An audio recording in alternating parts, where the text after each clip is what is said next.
मैथिली आ भोजपुरी के सबसे नीक चैनल एपी प्रोडक्शन दरभंगा के एखनई लाल बटन दबाकर सब्सक्राइब करू और घंटी के निशान बटन के जरूर दबाओ ताकि नव नव ऑडियो आ वीडियो अहाँ सब लग तुरंत पहुंच सके।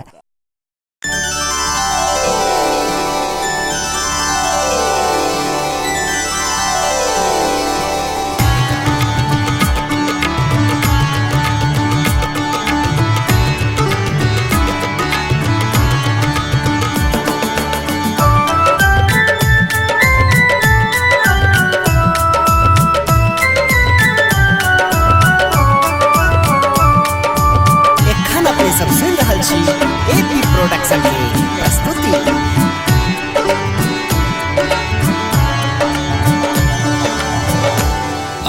ढरन ढरन बाबा दर्शन दियो यो बम भोला दानी।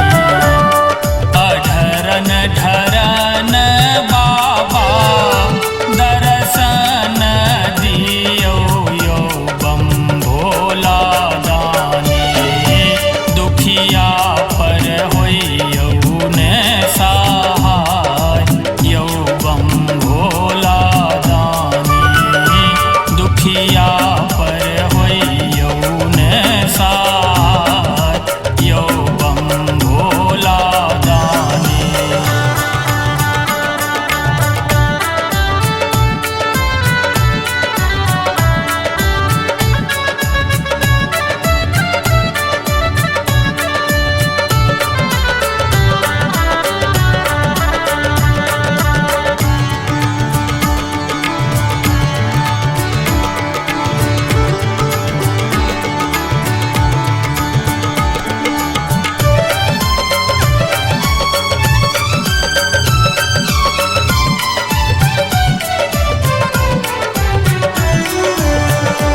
नांग धरंग अंग भस्म लगौने यो बम भोला दानी।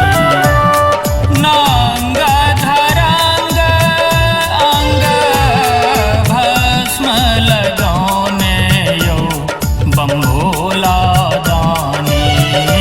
डिम डिम डमरू के झनकार यो बम भोला दानी।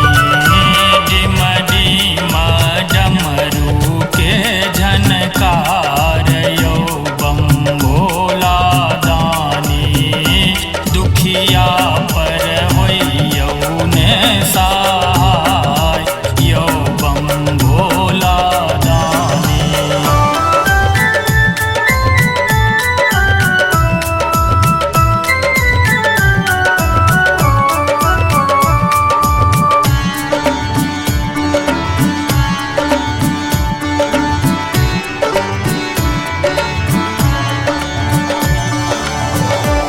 भूत प्रेत संग आहाँ बनलौं मसानी यो बम भोला दानी।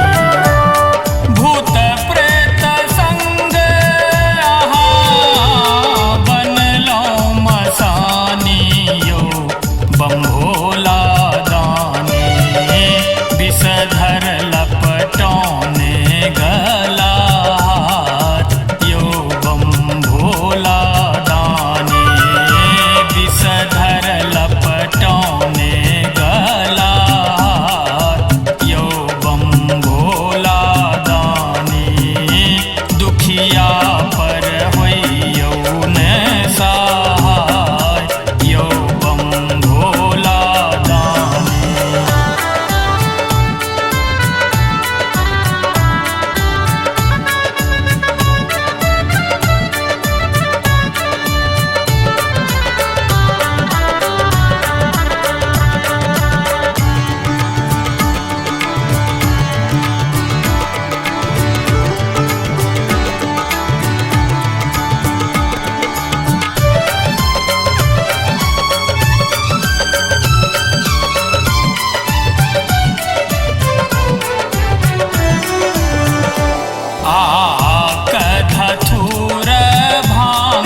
सहाय